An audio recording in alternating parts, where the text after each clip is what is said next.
All right, so you see the title, and I personally have seen way too many people explain this wrong and just overcomplicate everything. I mean, intermittent fasting is such a simple concept, and I was able to pick up on it extremely quickly, and it allowed me to go from this to this. And in this video, I plan on simplifying all the bullshit that you hear online. I'm going to give you your own structure, layout, and plan that you can use to create your own effective intermittent fasting schedule. What is up, YouTube? If you don't recognize me, my name is Austin Pace. I'm a 22-year-old entrepreneur, college student who owns my own fitness brand named AMP Athletics. Now, I started this whole thing on Instagram, just migrated to YouTube. If you have an Instagram, you should definitely go follow me, check me out, hit me up on DMs at Austin Pace AMP. And on this channel, I like talking about training, weight loss, fitness, entrepreneurship, and really trying to simplify all the overcomplicated bullshit like we'll be discussing today. So right now, if you could, please leave this video a thumbs up because I'm about to fuck some shit up. So I did an intermittent fasting video like a month or so ago, and it did really well. I was getting a lot of comments and questions on that video, which you can check out right here, which pretty much led me to make this video. See, the problem is, ever since intermittent fasting got brought to the mainstream, it's been taught differently by everyone. Some people say you should fast for 24 hours at least once a week. Others do the 16:4 ratio. And I feel like other people just pull shit out of their ass. Now, before I teach you how to make your own intermittent fasting schedule, I want to remind you why intermittent fasting works and allows people to lose weight in the first place. Roll the clip! First thing you must understand is intermittent fasting is not a diet. Intermittent fasting is an eating schedule. And people who use intermittent fasting simply just skip breakfast and fast for an extended period of time before consuming any calories for the day. Now, we have to understand why intermittent fasting is successful for a lot of people. This ultimately comes down to the premise of how do you lose weight? Weight loss is a result from being in a caloric deficit. And this simply means eating less calories than you burn daily. So if you're consistently eating in a calorie deficit week to week,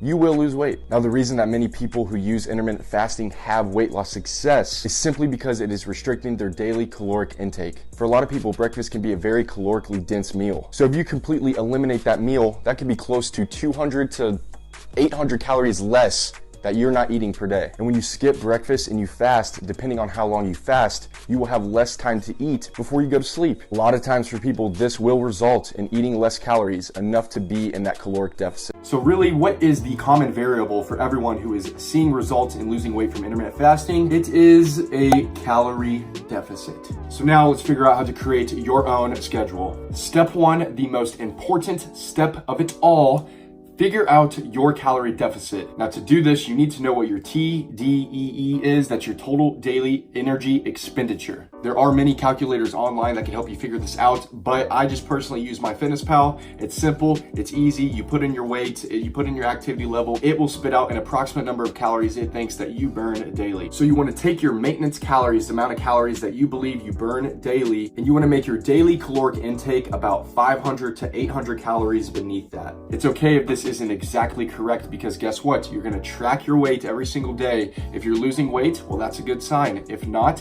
you probably need to lower your calories just a little bit. Step two, I think you need to have a structured workout schedule, and you need to know exactly what days you're going to be working out and at what times. Now, me personally, I really don't have a problem training fasted if I've only been fasting for like 2 hours. But if I've been up for 5 or 6 hours already and I've been fasting and then I decide to go to the gym, I usually notice that I have a decrease in energy and strength. So you just need to figure out if you can work out right in the morning when you wake up. I really just don't think it's completely ideal to go weight train after you've been fasting for 5 or 6 hours. But everyone is different. You should definitely have a structured workout plan so you can at least time your carb intake and maybe some calories around your workout. Step number 3, I think you should write down, lay out your morning schedule, what it typically looks like, and you're going to use this to dictate what a realistic fasting window would be for you. So I'm guessing if you're watching this video, you want to know more about intermittent fasting, you don't do it right now, or maybe you do and you've just been kind of half-assing it, you should definitely ask yourself and answer 2 questions. What time do you wake up? And what time do you typically first eat? Now, you see, regardless if your fasting window is 3 hours or 6 hours,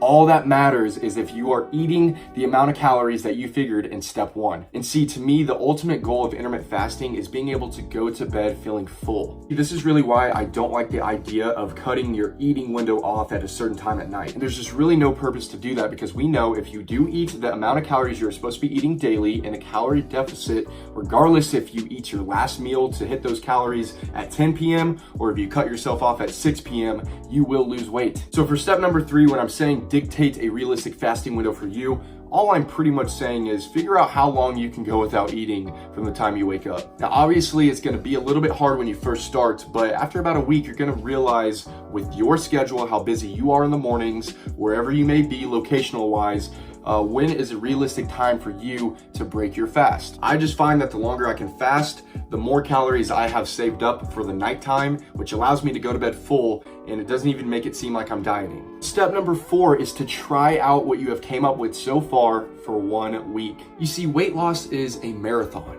It's a lifestyle change. You're going to have to make adjustments and record and analyze data in order to have a successful weight loss journey. You can't just do something that you read on the internet the same exact way for 8 to 12 weeks and see consistent weight loss. It's just not going to happen that way. So, like I said, get used to feeling hungry in the morning. When you first start skipping breakfast, it will go away. Now, obviously, you're going to have to start tracking calories. I, again, use MyFitnessPal to do so. I find it's easier to go ahead and log and plan exactly what you're going to eat the night before. So I will simply just lay there at night and type in and log the foods that I'm going to be eating the next day. And I just make sure I'm hitting my calorie goal. I make sure I'm hitting my protein goal. And it just makes it easier. I think you're more likely to follow through and hit your calorie goal if you track everything the night before, because the next day when you wake up, you already know what you're going to eat and you don't have to log anything. You just eat what you already put in the app. And you should really be looking at this first week as a test trial. Now keep in mind, I want to put this in your mind. The only thing that matters that will give you results if you hit your calorie goal every single day. And remember, the ultimate goal is to go to bed feeling full. So everyone's going to be different. Try different strategies. So if you figured up your calorie goal to lose weight and you're eating 2,100 calories daily, so try a day where you break up your 2,100 calories with 4 to 5 small meals with no snacks, and then maybe try another day with 1 to 2 big meals with like 1 or 2 small snacks. That is what I do because I have a big appetite. I can eat a lot in one sitting, so being able to do 1 to 2 small meals with maybe 1 snack and hit my calorie deficit goal is pretty fulfilling, and I usually go to bed pretty full at night. But I know other people that have more success eating smaller meals and feel more full that way. So try different things, make different meals. As long as you're tracking and hitting your calorie goal, it doesn't matter. You can just record and note to yourself what kind of meals, what kind of lean proteins are making you feel full, satiated, and just start to learn what kind of foods and meals and timing is working best for you. That pretty much makes it seem like you're not even dieting. Last step, step number 5. At this point, you did your week test trial. It's time to make adjustments and add more strategies. So at this point, you should understand how long you can comfortably fast for in the mornings. And if you want to prolong your fast even more, then you can start doing other strategies that will allow you to curb your appetite while you're fasting. My 3 go-tos are drinking black coffee, some type of 0-calorie energy drink, or sipping on sparkling water. Those 3 things are no calories and it will curb your appetite, allow you to prolong that fast just a bit longer. Another strategy I really like to use is once I've been fasting for 4 to 6 hours, I will break my fast with a low-calorie snack. Typically, I like to break the fast with a fruit such as kiwi, banana, apple. And really what this does for me is allow me to save the majority of my calories for even later in the day. I could be up for like 6 to 8 hours at this point with only eating about 80 to 100 calories. And day to day, you're gonna be tracking your calories, you're gonna be planning your meals. You're going to have a better understanding of how many calories, how many grams of protein are in what foods, because you'll be doing this every day, checking your MyFitnessPal, looking at your nutrition, and you're essentially developing a lifelong skill that is literally the key for you to be able to control your body weight and lose weight anytime you really want to. You should definitely weigh yourself every single day that first test trial week so you can see how much weight you lost. If you lost more than 4 or 5 pounds that first week, I personally would raise your calories just a little bit more. I think if you can pinpoint the calorie amount that will allow you to lose about 2 pounds per week is pretty ideal. But you probably will lose more weight than that the first week because you're dropping water weight. All I'm saying is by week 2, your average should definitely be 2 pounds or less weight loss per week. I want to say it again, but intermittent fasting is not a diet. It is a weight loss strategy that makes eating in a calorie deficit sustainable for a lot of people. And in my opinion, for it to be sustainable, you still need to be able to be flexible with it. So yes, you will be able to go out to eat at restaurants. You will be able to eat foods you love. As long as you track it, as long as you're not going over that calorie amount, you will be fine. Now, I know after I edit and post this video, I'm gonna watch it and be like, my damn, everything you said is just so simple. But it's because the concept of intermittent fasting should be made simple. Now, the only question I would like you to answer in the comment section below is, did this video help you? I want you to be 100% brutally honest with me, because seriously, to me, my explanation on intermittent fasting makes so much more sense than a lot of other people I hear talk about it online. I've helped clients implement their own intermittent fasting schedule that allowed them to lose weight and have a great transformation. And if you are interested in my personal coaching, or if you want me to make you a customized meal plan for intermittent fasting, hit me up on my Instagram, or you can go to the link in the description box to take a free consultation questionnaire, and I will get back to you as soon as you submit it. Thank you for watching this video. I look forward to seeing you in the next one.